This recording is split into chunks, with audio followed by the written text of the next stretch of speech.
আসামিকে আজকে আমরা কমপ্লেন করে দিচ্ছি, কমপ্লেন করুন, আমরা তার বাকি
আমার মা ডাক্তার দেখানোর পর এসছিল দিয়ে আমার ভাইদের হোটেলেতে বিরিয়ানি নিতে ঢুকেছিল। একটা এখানের কর্মী ছিল আমাদের পাড়ারই লোক, ঠিক আছে, সে টোটোতে উঠে তাকে নিয়ে যাচ্ছিল। তার নাম হচ্ছে বাদুপাড়ার মনির হোসেন, ঠিক আছে। হওয়ার পর সভাপতির হাজবেন্ড হওয়ার পর যখন হোটেল থেকে যায়, আমার মায়ের অশ্লীল ভাবে কাজ করে, এরকম জাং ফাং টিপাটিপি করে, উন্না নিয়ে টানাটানি করছিল, গালাগালি করছিল, আমার মায়ের সঙ্গে অশ্লীল ভাবে ব্যবহার করেছে। আমার মা ঘরে যে কান্নাকাটি করছে, এরকম ভাবে জাঙ্গুলো অব্দি খুলে দেখাচ্ছে, ঠিক আছে। আর বিচার যা করবে প্রশাসন এখানে করলে করুক, তাহলে আমরা ক্লাবে তালা মেঘ। কে করেছিল এটা?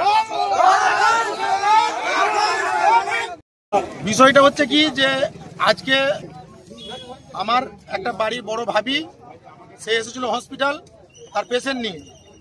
তো পরক্ষণে একটা অটোয় চেপে সে বাড়ি যাচ্ছিল।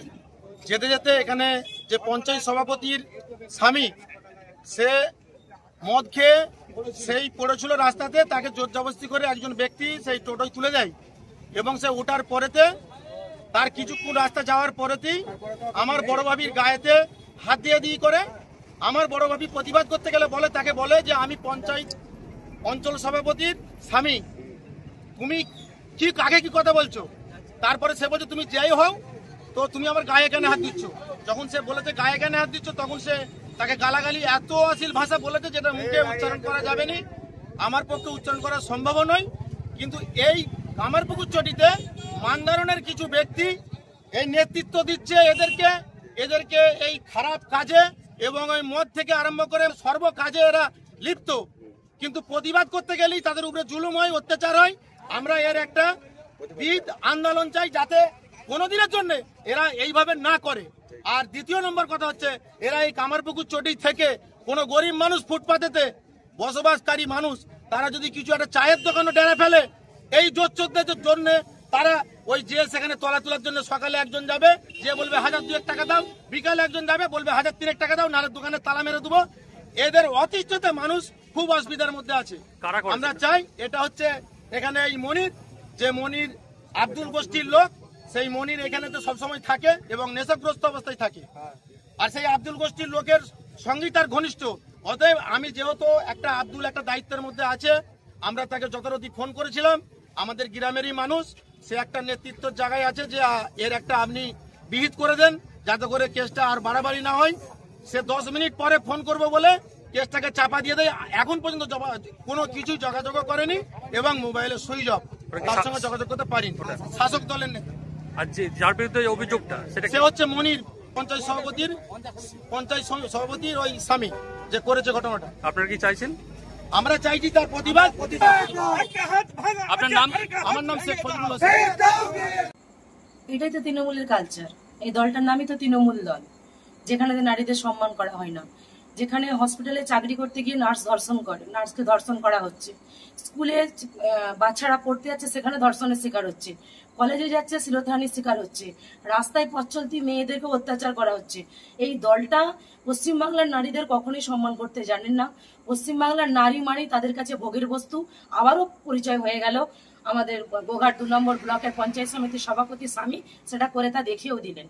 এই লজ্জা তো পশ্চিমবাংলার লজ্জা, মমতা ব্যানার্জির লজ্জা। একজন পশ্চিমবাংলার মহিলা মুখ্যমন্ত্রী থাকতেও চোখে ঠুলি পড়ে থাকেন, আর তার নেতারা ভাই ভাই করে মদ মাংস আর মেয়ে নিয়ে রাস্তায় বেলিল্লাপনা করবেন, আর কিছু বলতে গেলেই তাদেরকে কিছু ধোয়া তুলসী পাতার মতো আমরা কিছু জানি না। এর সরকারটাকে দেখলে ঘেন্না লাগে। নারী হিসাবে একজন মহিলা মুখ্যমন্ত্রী মমতা ব্যানার্জিকে দেখলে আমাদের ঘেন্না বোধ হয় যে কোন রাজ্যে বসবাস করছি যেখানে একটা নারীদের সুরক্ষা উনি দিতে পারেন না। গোটা পশ্চিমবাংলা আজকে হতাশ। আগামী দিনে পশ্চিমবাংলার জনগণকে জাগতে হবে। যদি না জেগে থাকে এই রকম অত্যাচারের শিকার আজকে রাস্তায় হচ্ছে, কাল বাড়ির মেয়েদেরকে তুলে নিয়ে যেয়ে করবে। এই শিকার প্রত্যেককে ভোগ করতে হবে। আজকে যারা চোখ বুজে বসে আছেন তারা এবার জাগুন। পরিবর্তনের দিন এসেছেন, পরিবর্তন না করলে কোনো রকম কিচ্ছু করতে পারবেন না। আর ওনার স্ত্রী যে লম্বা চওড়া বড় বড় বক্তব্য দিচ্ছেন, আগে স্বামীর চরিত্রটাকে ঠিক করতে বলুন। এখানে কেউ সিপিএম আর কোনো বিজেপি শিখিয়ে দেয়নি যে তুমি নারীর অন্যা ধরে তার শ্লীলতাহানি করে যাও, তাকে টোটোয় গিয়ে কুরুচিকর মন্তব্য করে যাও। আগে তার স্বামীর চরিত্রটা ঠিক করতে বলুন। তাদের চরিত্রের গোলমাল, পুরো দলটারই ক্যারেক্টার এইটাই।